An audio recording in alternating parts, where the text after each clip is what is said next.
I'm here with Chris Shipley, who is a thought leader on the field of adaptation, which is a concept which keeps coming up in our conversations about work as being one of the most important kind of skills that you can have in the coming era. So I understand, Chris, that you are a follower or an aficionado of Simon Sinek, and you like to start with why. So could you start with why that's important and perhaps give us an insight into your why? Sure. Well, start with why really is just another way of saying you need to understand your purpose, your reason for getting up and doing what you do. And that is a fundamental pivot point for the mental adaptation that's required to continuously adapt to changes in whether it's an environment, in culture, in society, in technology. If you can stay laser focused on purpose, your why, then you have, I think, a better pathway toward what is often a very confusing set of new pieces of data coming at you. Okay, and so what would your why be? Do you have a why for yourself? Yeah, I think that I am a catalyst, an enabler, a connector of dots. And so what I am trying to do is help people. My purpose is to help other people find their best paths forward, to think about things differently, and to catalyze them to do more meaningful work. I appreciate that. I look at what I do is whether it's in writing a book or mentoring a startup or putting on events or doing any other kind of work, is really about how does this work enable other people to find their purpose and move themselves forward. Okay, understood. And this starting with why concept has a few different approaches to it. Peter Diamandis calls it massive transformative purpose. Gary Bowles likes the North Star. It's all kind of the same thing, right? Why are you here? Why are we here? Yeah, fundamentally. And I think that one of the challenges that people have with this idea of purpose is that they believe that it is the privilege of having past success, that I can do my purposeful work once I've already been successful, I've acquired wealth or status or some position. And the reality is that purpose is the fuel that drives us across every aspect of our lives, from every age of our lives. We have lived in an environment for many, many years that is about product. You are to produce a good grade in school, a major in college, a good starting salary, a nice job that makes things. We focus on production, not on the purpose of that production. And we kind of tell people, well, once you've been successful as a producer, then you have this privilege of finding purpose and doing purposeful things. Mm-hmm. And my point is that we should be talking about purpose and letting product be the byproduct of pursuing a passionate purpose to do whatever it is that gives you energy, that fuels your curiosity, that moves you forward. Nice. So I'm imagining the metaphor of the cart before the horse. So the purpose is the horse, not the other way around. Something like that. Or the destination that you're driving the horse. Yep. Okay. And you mentioned school there, and one thing that resonated with me about work is that it's so ingrained into us from a young age. And I cast my mind back to my childhood, and it was always, what do you want to be when you grow up? Which was the question that was asked. So that's kind of ingrained into us, our self-identification. And then as we grow up, it's now, what do you do? What do you do? It's the most boring coffee table question, coffee dinner question, whatever. What are your views on that? Yeah, well, I think that they are questions that, what do you want to be when you grow up? What are you majoring in college? What do you do? That tie identity to a thing, to a job, to schooling, and have become a way of calcifying our self-perception that make it extremely difficult to be adaptive. So if you say, what do you do? And your answer, in the case of one of the stories we tell in the book, was, well, I'm an educator, and I don't know what I would do if I weren't an educator. Well, as an educator, as a leader of a public school system, you had a scenario where after a fire in an elementary school, you had to reconfigure the whole teaching load and busing schedules and communicate with parents. Isn't that crisis management? Mm-hmm. Couldn't you be a crisis manager? Hadn't thought about that. Well, you had a situation with a challenging labor union negotiation. Might you not be a negotiator? I never thought about that, because I always see myself as an educator. I don't see what I do that is part of that work. And when we start with this, what do you want to be when you grow up question, it's about driving someone to some definition, to some mold that may not even be relevant by the time that child hits the workforce in her 20s. So we need to start asking different questions. What gets you excited? What makes you curious? What got you thinking today differently about something from your studies? Not, did you get any better at being a lawyer today as a third grader because you decided you wanted to be a lawyer when you grew up? Yeah, so the risks of those questions are that they calcify you into a certain mold, number one. Number two, because the rate of change is increasing, they sort of they don't work anymore, because by the time you've fulfilled that answer, the whole world is a different place. That's right. That's absolutely right. Nice. And if you think about it, right now in the United States, there are 14 million people who've lost their jobs in the last 5 months, who lost their jobs as electricians and office workers and bakers and chefs and all sorts of things, right? If their self-definition is that thing, they're going to have a hard time finding 14 million new jobs in whatever economy emerges from COVID that are direct fits. But if they think about themselves in terms of, wow, I really enjoyed when I was serving people, I really like working with my hands and problem solving, and then the world of opportunity opens up for them. And so it's that calcification around personal identity that prevents us from being adaptable, about thinking differently about our capabilities, our skills, and the new skills we might need to acquire to do these new and emerging jobs. Understood. And so that brings us to our next point. So a lot of people are in uncomfortable situations. One of your principles is being comfortable with the uncomfortable. That comes to the comfort zone theory, learning zone, etc. Could you explain a bit about that? Sure. Well, if you are in your comfort zone, if you are totally comfortable, by definition, you're not learning, because nothing is changing. Nothing is forcing you to be in a place where you have to think at all, let alone think differently. So it's finding yourselves in these moments of discomfort where there is uncertainty that give you the greatest opportunity to learn, to rethink who you are, what you do, how you direct your purpose to some new process that make us grow and improve and adapt to the new things that are coming at us. And so that idea that being able to feel that discomfort and recognizing that as opportunity rather than seeing that as fear, that's something we should run away from, is the exact thing that gives us the opportunity to learn and renew and grow and expand our capabilities. Okay. And I'm going to put you on the spot here. Can you give an example from your life where you are applying that? I'm uncomfortable every day. Yeah. Are you uncomfortable right now? Probably a bit. Yeah. And that I have a very, I suppose, non-traditional career. I'm a journalist, and that's in some ways my self-identity around communicating with people, around finding story. Right now I'm working with a digital media company and working on some new stories in a format I've never done before. And so is it good enough? Is it right? Those kinds of questions every day push me to learn more about that craft. I love to do projects, design and building projects that I have no idea how to do. So I spend an afternoon in a hardware store trying to invent a way to solve a problem in my designs. All of those things are not comfortable. It's not comfortable for me as an older woman to approach the young man with his shaved and green head this weekend and spend a half an hour in a hardware store working out a solution to a design problem. I should know these things, maybe. Mm-hmm. He should know. It wasn't comfortable for him. He should know these things. And yet together, we came up with something really interesting.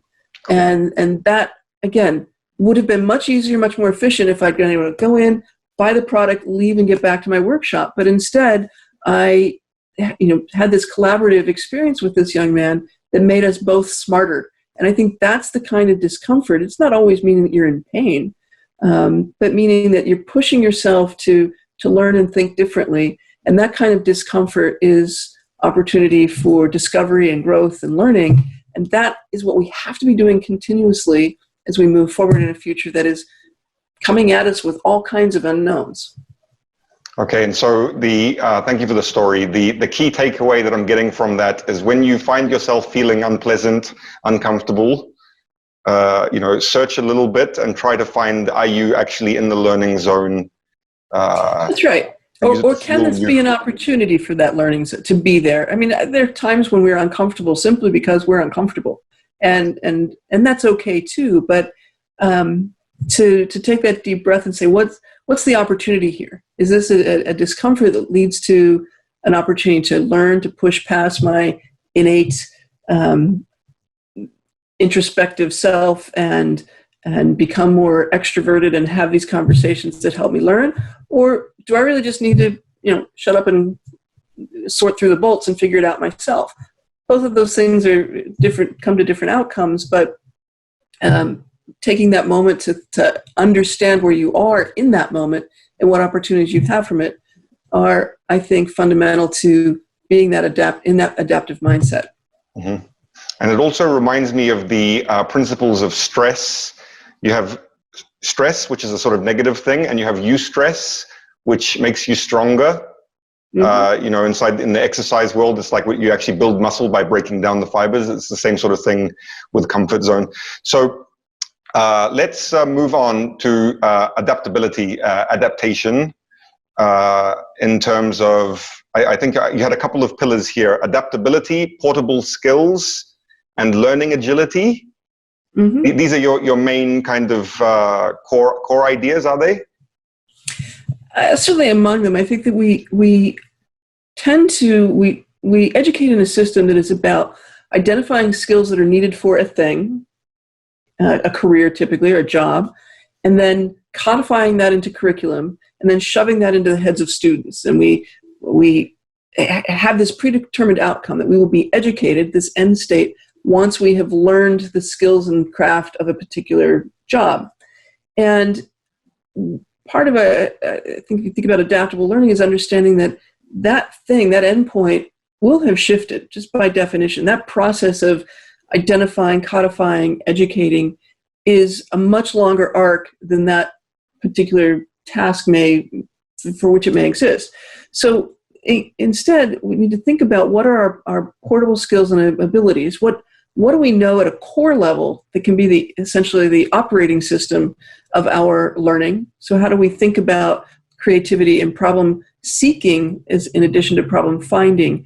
How do we think about collaboration and communication and design thinking and these kind of foundational portable skills that are valuable in any kind of job? And then how do we become adaptive learners on top of that to know that sometimes we have to unlearn something in order to learn to do something in a different way. So if I've always done it that way is probably a strong sign that it's either a really, really good and flexible way, or it's a really calcified way that's not going to serve you much purpose. And to be able to unlearn those ideas in order to relearn them is critically important. Okay, awesome. So from that there, I think you listed like a handful of what would you call them, portable skills: design thinking, communication. What do you have like a laundry list of those? I think there are there's sort of two layers. Right? So layer one is that learned layer of design thinking, of communication, collaboration, skills of that sort that I've just spoken about. There's also this kind of uniquely human layer that I think we need to embrace. Things like empathy and compassion and passion and those things that we do as human beings really well, and they'll be really, really hard to teach AIs to do. And so if they're often referred to as soft skills. Well, she's got the soft skill of communication or the soft skill of empathy, or they are not soft skills. They are hard, very hard to master, and they are uniquely human. And if we can embrace those, I think we're going to find ourselves in a place where we've got the right foundation for all of that adaptability that comes to us as our changing environment demands. Okay. And would I be simplifying if I kind of divided them into left brain, right brain, like problem solving, being a more left brain logical activity, whereas, empathy, compassion being a more right brain activity? Is that... Yeah, I think that's a kind of a very simple framework that we, sort of cognitive science would suggest that learning how to do hard sciences on one side of the head and soft skills or human skills are on the other. I think we're much more interconnected than that. And so I'm it's not a metaphor I choose, but I think about what are the things that make us uniquely us. And it's our ability to listen, to be empathic, to hear between words the real meaning of an expression, to engage in a way with at a very deeply human level. Those are things that it's really hard to make an AI do. Mm-hmm. And there's a sort of level of, I can learn to be a better collaborator. I can learn skills of give and take. I can learn design skills. I can learn problem solving skills. That's sort of the next layer. And I think it's going to take all of our brain, our big, ugly gray matter brain, to do those things well. Okay. So, moving on. There's a lot of talk about, fixed mindset, growth mindset, Carol Dweck's work. You have something called the new growth mindset. Did I pull that out correctly? Well, I think that's we're just talking about how do you stay open to new ideas, new changes, and recognize that your mind, you're sort of being forward looking to the possibilities, the change, anticipating that, being open to that it provides a mindset of adaptability, of agility, that kind of agile learning mind frame is really about being open and aware to change as an opportunity, and to recognize things we've talked about already. To recognize that the feeling of discomfort is the opportunity to learn. That the challenge that comes with new data is the opportunity to reevaluate, to unlearn. Bring all of those things together creates that new learning mindset. Nice. And the thought that comes to mind, I mean, the core difference between fixed mindset, growth mindset. Fixed mindset people believe that their abilities are limited by genetics or history or etc. Growth mindset people believe that their abilities are dynamic, and the new growth mindset would be applying that kind of attitude to using the kinds of tools that we're talking about, or specific ideas about like agility, learning, etc. Would that make sense? Nice. I think you summarized that very well. Thank you. I try. Okay, now here's another interesting thing that I got from your work about the rate of change accelerating while life expectancy is going up. And this is something which is very, one of the pillars of the biohacking scene is longevity. So how have you been thinking about that? Well, one of the points we try to make in the book is that if you think about the Adaptation Advantage, it came out in April with Heather McGowan. Well, just this April. Fresh off the press. Nice. It is, right, and smack in the middle of a pandemic, which is not our plan, but actually makes it even more appropriate, I think. It works, yeah. We've all been learning to adapt, and very quickly, and you think about it. But so you think about even my grandparents, they went through a series of changes, these fundamental industrial changes over the course of their lives into their 60s and maybe early 70s. But they had a lot of time to absorb this new technology. They had decades, maybe entire lifetimes. Mm-hmm. Think about, of course, across a career, for example. When I think about my own career, just being in a generation, say, 50 years on from theirs, I started a career just as the personal computer was coming into the market. Cellular phones were big bricks. The idea of a mobile device that we would do everything with and carry with us everywhere didn't exist. The internet, as we know it today, the World Wide Web was only a research project. Digital media was clunky stuff on giant laser discs. Mm-hmm. All of those technologies have fundamentally changed my work over the course of 30 years. Now I think about my nieces and nephews who are in their late teens, they're going to college, and they've seen 4 or 5 of those things already, and I can only imagine what they're going to see going forward. And each one of them requires us to rethink a bit what we do with it, what we learn from it, how it affects or changes our jobs. Now, if you're, my grandparents, they had their lifetimes to absorb 1 or 2 fundamental environmental technology, social change. In my generation, we've had fewer than 60 years to take in a lot in our careers.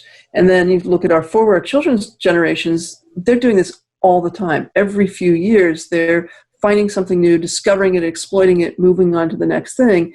And those things are fundamentally changing how they work, how they interact, how society is changing. And that they're going to be even better, more adaptable humans because they'll have to be doing it all the time. Mm-hmm. My generation is there's still enough of them. Well, it used to always be that it's harder often for someone to make that change because they feel like they don't have to. I can just, buy my time for a little bit and retire out and I'll let, turn it out.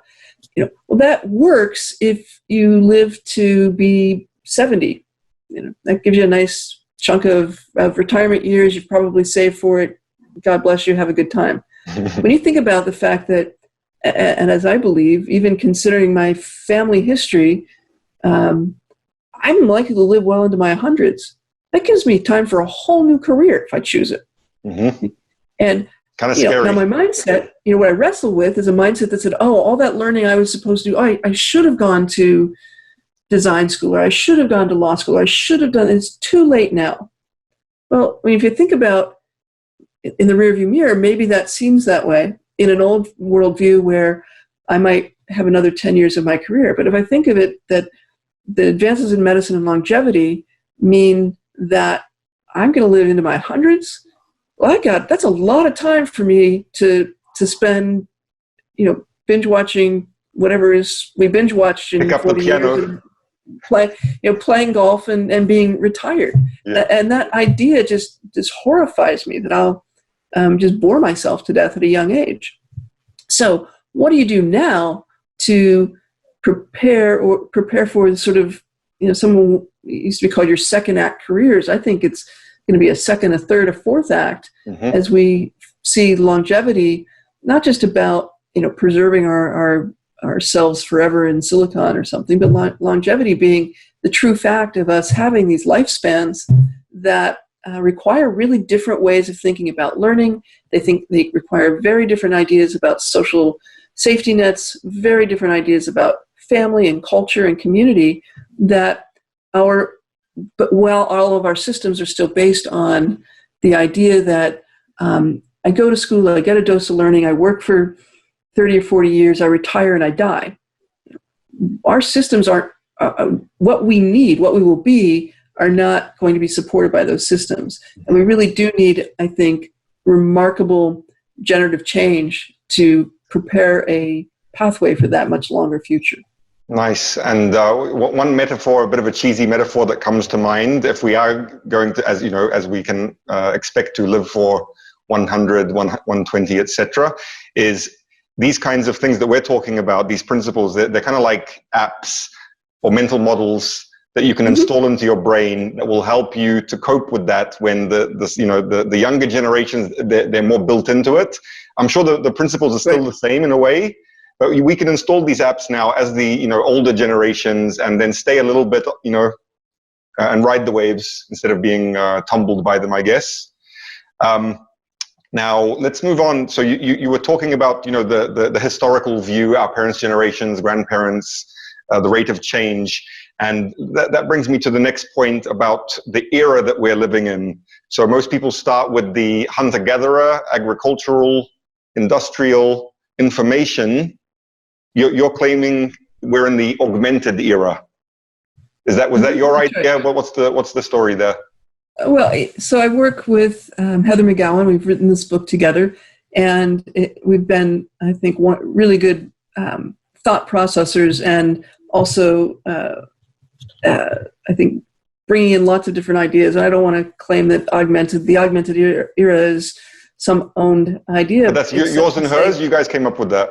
Yeah, we work together and come to these things, and we're from a lot of different inputs.